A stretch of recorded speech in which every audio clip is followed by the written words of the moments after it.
નમસ્કાર. ચાલો આજે એક એવી સરસ વાર્તા જોઈએ જે આપણને શીખવે છે કે જ્યારે જિંદગી અચાનક આપણને કોઈ અણધાર્યા વળાંક પર લાવી દે ત્યારે શું કરવું જોઈએ. આ એક એવી ગાથા છે જે મુશ્કેલીના સમયમાં માણસના જુસ્સાની વાત કરે છે. ક્યારેય વિચાર્યું છે કે જ્યારે એવું લાગે કે બધું જ ખોટું થઈ રહ્યું છે ત્યારે આગળ વધવાનો રસ્તો ક્યાંથી શોધવો? આ એક એવો સવાલ છે જે આપણને બધાને ક્યારેક ને ક્યારેક તો સતાવતો જ હોય છે. તો ચાલો આજે રાહુલની વાર્તામાં આ સવાલનો જવાબ શોધવાની કોશિશ કરીએ. તો વાર્તાની શરૂઆત કંઈક આવી છે. કલ્પના કરો એકદમ શાંત સમુદ્રની.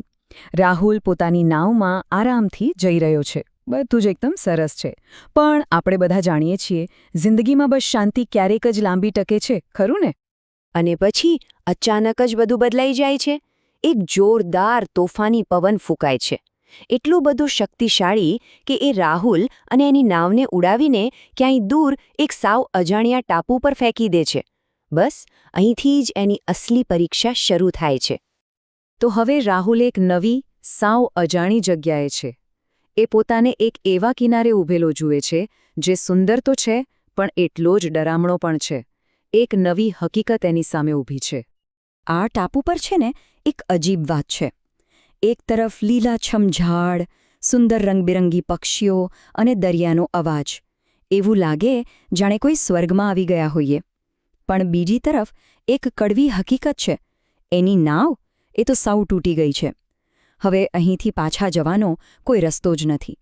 આશા અને નિરાશા બંને એકસાથે. હવે આવી પરિસ્થિતિમાં કોઈ પણ માણસ શું કરે? હિંમત હારી જાય, બરાબર ને? પણ રાહુલે એવું ન કર્યું. એણે હાર માનવાનો રસ્તો છોડી દીધો અને એક બીજો મુશ્કેલ રસ્તો પસંદ કર્યો, હિંમતભેર મહેનત કરવાનો. અને બસ આ જે નિર્ણય હતો જેણે આખી વાર્તાને એક નવો વળાંક આપ્યો. અને એણે કામ કેવી રીતે કર્યું એ જુઓ. એની પાસે કોઈ ઓજારો નહોતા.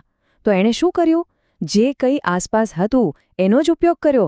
ઝાડની ડાળીઓ કાપી, પાંદડામાંથી દોરડા બનાવ્યા અને ધીરે ધીરે એક કરીને એક નાની નવી હોડી બનાવવાનું શરૂ કર્યું. વિચાર તો કરો, કેટલી હિંમત અને સૂઝબૂછની વાત છે આ. પણ આ કામ સહેલું બિલકુલ નહોતું. એના હાથ છૂલાઈ ગયા હતા, લોહી નીકળતું હતું, ઉપરથી સૂરજનો તાપ એવો કે સહન ન થાય. શારીરિક રીતે એ થાકી ગયો હતો પણ એણે હિંમત ન હારી. મનથી એમ મક્કમ રહ્યો અને એની આ માનસિક તાકાત જ એની સૌથી મોટી મૂડી હતી.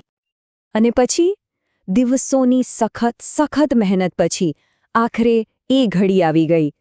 એની નાની હોડી તૈયાર હતી. હવે સમય હતો ઘર તરફની મુસાફરી શરૂ કરવાનો. આ એના પ્રયત્નોની, એની હિંમતની છેલ્લી અને સૌથી મોટી પરીક્ષા હતી.